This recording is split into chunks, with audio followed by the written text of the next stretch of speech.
അധികം പണിയൊന്നും ഇല്ലാതെ പെട്ടെന്ന് കുക്ക് ചെയ്യാൻ ആർക്കല്ലേ ഇഷ്ടമില്ലാത്തത്. അപ്പൊ അത് അങ്ങനെയുള്ള ഒരു കറിയാണ് കേട്ടോ ഇന്ന് ഷെയർ ചെയ്യുന്നത്. അപ്പൊ അതാ ഇതിന് വേണ്ടിയിട്ട് ആദ്യം ഒരു കുക്കറിലോട്ട് 1.5 ടേബിൾ സ്പൂൺ എണ്ണ ചേർത്തിട്ട് ഇതിലോട്ടൊരു സവാള ചേർത്തിട്ടൊന്ന് വഴറ്റി എടുത്തിട്ടുണ്ട്. ഇനി ഇതിലോട്ട് 1 ടേബിൾ സ്പൂൺ ക്രഷ് ചെയ്ത വെളുത്തുള്ളി, അതുപോലെ ഒരു 1/4 ടീസ്പൂൺ ഇഞ്ചിയും കൂടെ ചേർത്ത് കൊടുത്തിട്ടുണ്ട്. പിന്നെ ഒരു പകുതി തക്കാളിയും കൂടെ ചേർത്തിട്ട് ഒന്ന് ചെറുതായിട്ട് എല്ലാം കൂടെ ഒന്ന് വഴറ്റി കൊടുത്താൽ മതി. ഇനി ഇതിലോട്ട് 1/2 കിലോ ബീഫ് കഴുകി എടുത്തിട്ടുള്ള 1/2 കിലോ ബീഫ് ചേർത്തിട്ട് ഒന്ന് ഇതുപോലെ ഒന്ന് മിക്സ് ചെയ്തെടുക്കാം. ഇനി ചേർത്ത് കൊടുക്കാൻ നമ്മൾ ഇതിലോട്ട് ഉപ്പ് ചേർത്തിട്ടില്ല, പാകത്തിനുള്ള ഉപ്പ്, അതുപോലെ പാകത്തിനുള്ള വെള്ളം, പിന്നെ ഒരു ഇച്ചിരി മഞ്ഞൾപ്പൊടിയും കൂടെ ചേർത്തിട്ട് എല്ലാം കൂടെ ഒന്ന് മിക്സ് ചെയ്തിട്ട് ഇതൊന്ന് വേവിച്ചെടുക്കാം. സാധാ വേവിക്കുന്ന പോലെ ഒന്ന് വേവിച്ചെടുത്താൽ മതി. ഇപ്പൊ ദാ ഇത് വേവിച്ചെടുത്തിട്ടുണ്ട്. ഇനി ഞാൻ വേറൊരു പാത്രത്തിലോട്ട് ആക്കി കൊടുക്കുന്നുണ്ട്. പിന്നെ കറിവേപ്പില ചേർത്ത് കൊടുക്കാം കേട്ടോ. കയ്യിലില്ലാത്ത കൊണ്ടാണ് ഞാൻ ഇപ്പൊ തൽക്കാലം ചേർത്തിട്ടില്ല. ഇനി ഇതാ ഇതിലോട്ട് ഒരു സ്പെഷ്യൽ കൂട്ട് ചേർത്ത് കൊടുക്കുന്നുണ്ട്. പള്ളിക്കറിയാണ് കേട്ടോ നമ്മൾ ഉണ്ടാക്കിയെടുക്കുന്നത്. അപ്പൊ ഖദീജ സ്പെഷ്യൽ പള്ളിക്കറിയാണിത്.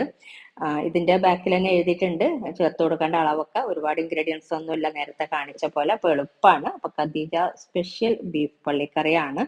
അപ്പോൾ നേരത്തെ പറഞ്ഞ പോലെ നമുക്ക് പെട്ടെന്ന് ഉണ്ടാക്കിയെടുക്കാൻ എല്ലാവർക്കും ഇഷ്ടമാണ് അല്ലേ. അപ്പൊ അങ്ങനെ ഒരു പെട്ടെന്ന് ഉണ്ടാക്കിയെടുക്കാൻ പറ്റുന്ന ഒരു പള്ളിക്കറിയാണ്. അപ്പൊ ഞാനിപ്പോ ഈ ഒരു പാക്കറ്റിൽ നിന്നും പകുതിയാണ് കേട്ടോ ചേർത്ത് കൊടുക്കുന്നത്. 1 കിലോ ബീഫിന്റെ അളവാണ് ഈ ഒരു പാക്കറ്റ്. അപ്പോൾ ഞാനിപ്പോ പകുതി അല്ല എടുത്തത്. അപ്പൊ അതിന് വേണ്ടിയിട്ട് പകുതി, ഈ ഒരു പാക്കറ്റിൽ നിന്നും പകുതിയാണ് ഇട്ട് കൊടുത്തിട്ടുള്ളത്.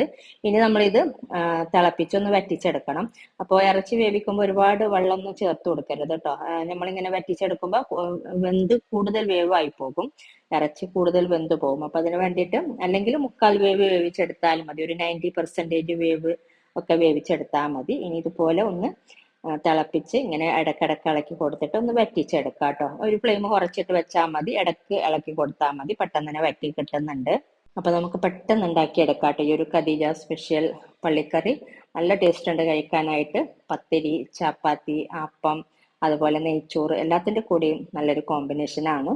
ഇതുപോലെ ട്രൈ ചെയ്യാത്തവർ എന്തായാലും ഒരിക്കലെങ്കിലും ഇതുപോലെ ഒന്ന് ട്രൈ ചെയ്ത് നോക്കാം. അപ്പൊ ഇതിന്റെ ഡീറ്റെയിൽസ് വേണമെങ്കിൽ കമന്റ് ബോക്സിൽ കൊടുക്കാം കേട്ടോ.